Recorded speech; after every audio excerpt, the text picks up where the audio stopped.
Hello, dear friends. Jai Hind. Welcome back to the lesson Weathering the Storm in Irsama. And in the earlier class, we saw Prashant, who went to Irsama to meet his friend, was caught there in the storm. He had to stay there for 2 days because of the heavy floods. After that, he decided to come back to his village. And when he came to his village, he was relieved to see that all the family members were safe. अच्छा लगा उसको कि चलो अपने सारे family members सब सही सलामत है. अच्छा लगा. After that he saw that there was a lot of disturbance in the whole Red Cross camp. Then he decided to take charge of the situation. और फिर वहाँ से उन्होंने सोचा कि अब हमको लीड करना पड़ेगा. सबसे पहले तो गांव के एक मर्चेंट से वो चावल लेके आया. फिर उसने देखा कि वहाँ पे बहुत सारी गंदगी पड़ी हुई है और वो सब गंदगी साफ करना, लोगों को ट्रीट करना, बच्चों का, लेडीज का ध्यान रखना, ये सब चीज़ें उसको करना था. And that's why he needed some people to work. और उसने वहीं के लोगों को जमा करके काम करना शुरू किया. Let's continue further.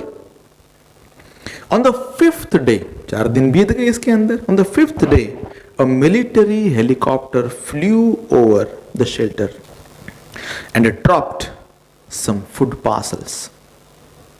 5वां दिन आया. So there were military helicopters ऐसे ऊपर से उड़ते गए and dropped some food packets. It then did not return. वो वापिस नहीं आया.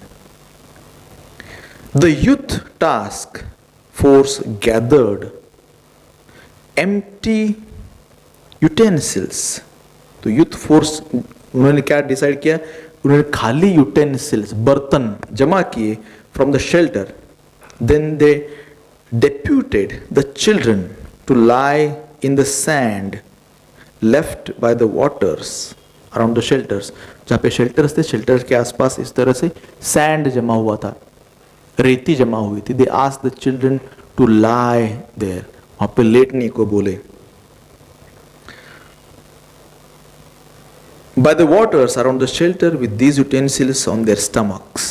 और उन्होंने स्टमक, उनके पेट के ऊपर ये empty utensils रख दिए to attract the attention of the helicopters, to communicate to the passing helicopters that they were hungry.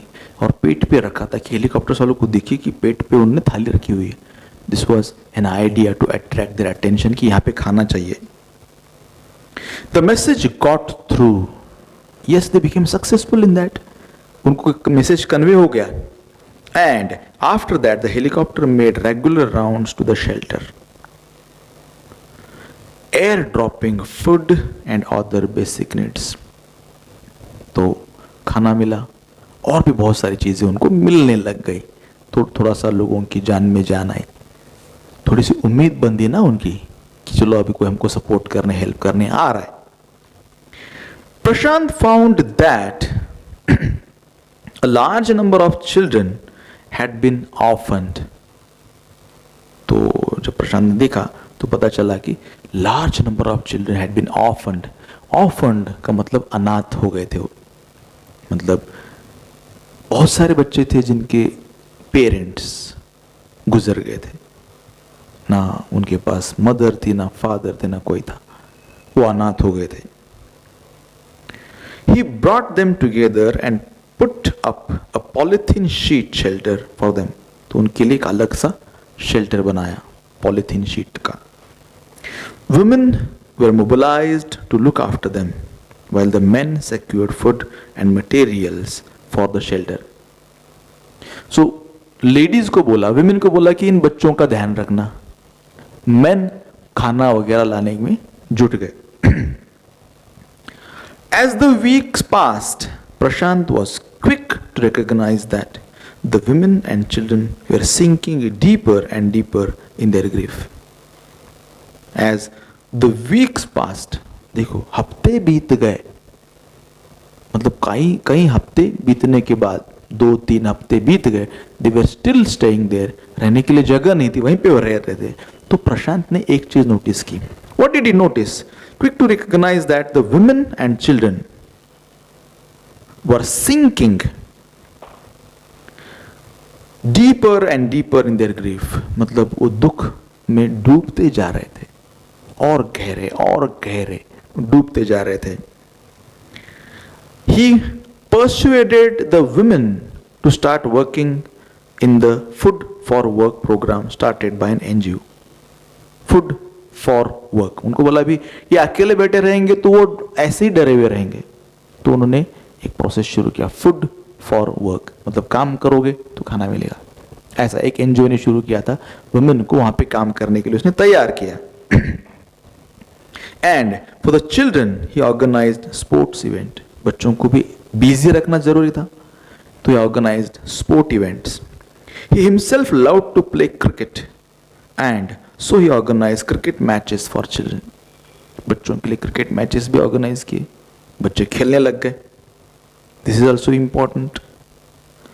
Prashant engaged with other volunteers in helping the widows, so दूसरे लोगों का साथ में लेके widows को हेल्प किया, and children to pick up the broken pieces of their lives, तो जो भी घर में उजड़ा हुआ है, घर पूरा whatever was left there, कहीं यूटेंसिल्स पड़े थे, कहीं कुछ पड़ा था, कहीं कुछ, वो जमा करने लग गए।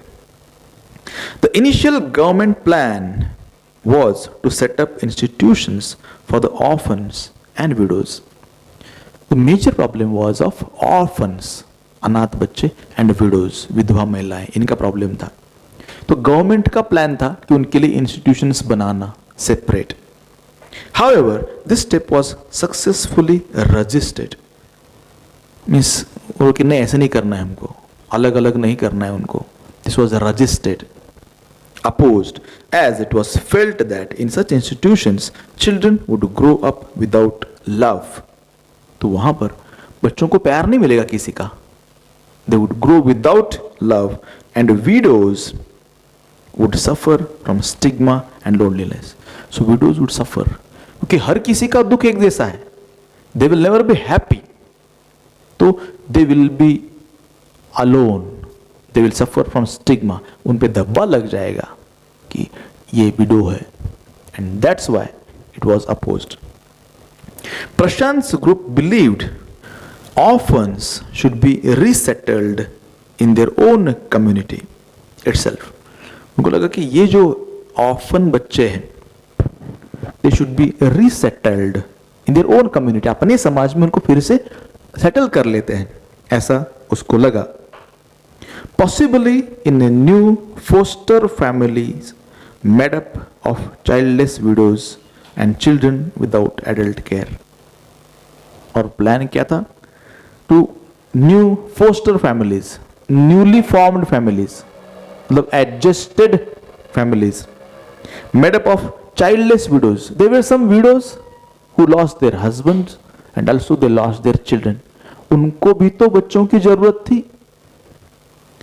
And children without adult care, तो बच्चों को पेरेंट्स की जरूरत थी, जिनके पेरेंट्स खो गए थे उनको पेरेंट्स की जरूरत थी, और ऐसे भी पेरेंट्स थे जिनके बच्चे खो गए थे, तो दोनों को एक दूसरे की जरूरत थी। तो उनको लगा कि जो बच्चे अनाथ हैं उनको विडोज ने या चाइल्डलेस पेरेंट्स ने गोद लेना, दोनों की जरूरत पूरी हो जाएगी। That was his plan. It is 6 months after devastation of the super cyclone, 1999 में आया था, बहुत ही ज़्यादा भयानक है। आज भी आप ऑनलाइन सर्च करेंगे तो ये कितना खतरनाक था इसका अंदाजा आपको आएगा। This time Prashant's wounded spirit had healed. प्रशांत अब तक, मतलब 6 महीने हो गए अभी, प्रशांत का wounded spirit, मतलब उसको जो दुख हुआ था, उसको जो तकलीफ हुई थी, वो थोड़ी ठीक हो गई है। Had healed, has healed simply because, क्यों heal हो गई? Because he had no time to bother about his own pain. उसकी तकलीफ, उसके दर्द के बारे में उसको सोचने का समय ही नहीं मिला. As he was so much involved in the problem solving situation, problem solving activity of others, दूसरों की तकलीफ, दूसरों की दर्द सॉल्व करने में इतना बिजी रहा कि उसको खुद की तकलीफ की तरफ ध्यान देने को समय ही नहीं मिला. That's why he was very relieved. His handsome, youthful face is what the widows and orphan children of this village seek out most in their darkest hour of grief. His handsome, youthful face, उसका चेहरा, youthful चेहरा, handsome चेहरा, is what the widows and orphan children of his village seek out. उसके गांव के लोग search करते हैं उसके चेहरे को, क्या उसको देखना चाहते हैं. कब? Most in their darkest hour of grief. तो जब भी उनको तकलीफ आती है, डार्केस्ट आवर ऑफ ग्रीफ, उनकी तकलीफ में वो हमेशा चाहते हैं कि प्रशांत उनके साथ रहे, प्रशांत उनको मदद करेगा, ऐसा उनको लगता है. Okay, this is how Prashant emerged as a hero during the hour of need of the village. This is about the story weathering the storm in Irsama and how Prashant faced, how village faced. ये सब हमने देखा. Go through the question answers, go through the reference books, and also as I usually say, आप एडुमंत्रा में जाके भी question answers देख सकते हैं. This will help you to understand the lesson better. Okay, see you soon with the next lesson.